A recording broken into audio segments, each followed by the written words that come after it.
So as we get into payer negotiations, we again have more dashboards here.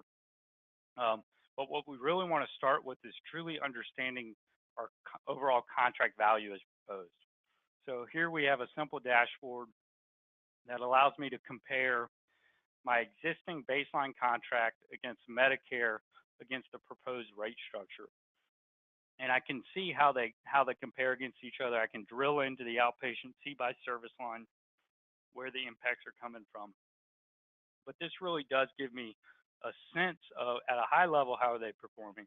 Another way we could actually look at this is, instead of comparing Medicare, is we can start comparing our baseline, say, Aetna contract against what our Blue Cross may be for the same patient population, and then against our proposed rate structure. So you can start really comparing commercial payer to commercial payer rather than just commercial payer to Medicare rates.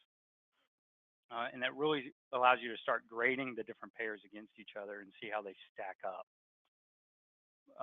So we talked about drilling in and understanding the impact at the service level. We can also start understanding the impact at the outlier or add-on level. Here's the outlier dashboard. Here we're seeing the overall impact and where our outliers are coming in from inpatient versus outpatient. We can then drill in even further to understand the different service levels that are driving the outlier payment. So we can see the big impact is really coming from inpatient surgical. And if I wanted to keep drilling in here, I could go all the way down to the DRG level or even the patient level to see what DRGs and what patients are driving my outliers within that contract. Um, Again, I'll highlight the dynamic reporting here. I wouldn't be able to drill into this data as quickly and would probably be running those 2 or 3 or 4 different reports to get to these answers. But when you're negotiating contracts, you don't have a lot of time to wait for reports. So dynamic reports become very useful in this process. And the last report we'll go over as we're talking about negotiations and simulating contracts is this dashboard that allows us to really understand uh, where my existing contract is today, my baseline, so 51.6 million. The real value once I take out the bad debt and the denied expected reimbursement is 48.8 million. Same with Medicare. It started with 48.7, it goes to 46.0. And then the proposal, this is the interesting part, is with my proposal, it's jumping up to 52.2. My denied expected reimbursement is 0.78, making my overall total contract value is 49.4. This will allow me to start moving some of this denied reimbursement that I mentioned earlier, taking some of the denied reimbursement that we've allocated in our negotiation process and shifting that to services that are paid a little bit more frequently or denied less frequently so that we can maximize our revenue and maximize the value of our contracts. So as we talk about negotiations, now we're going to move into rate setting and charges.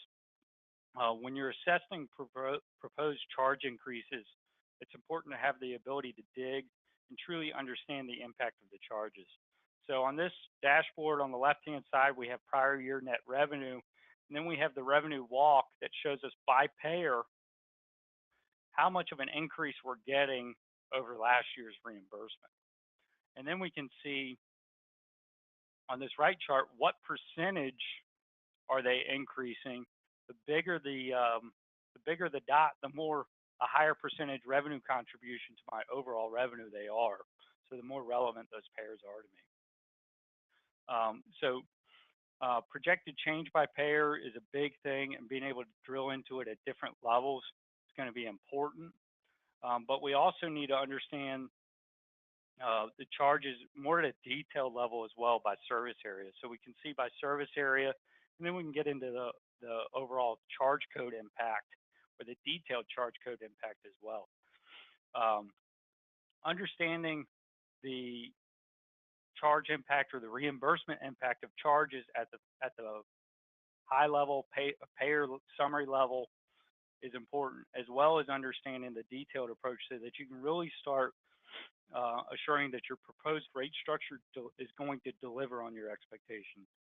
It's a very detailed process, but being able to roll it up is going to be key to understanding it and making sure that you hit your goals for the coming years. So you'll need to be able to pivot from the high level summaries to the charge master detail to the market rate analysis and payer summaries very quickly.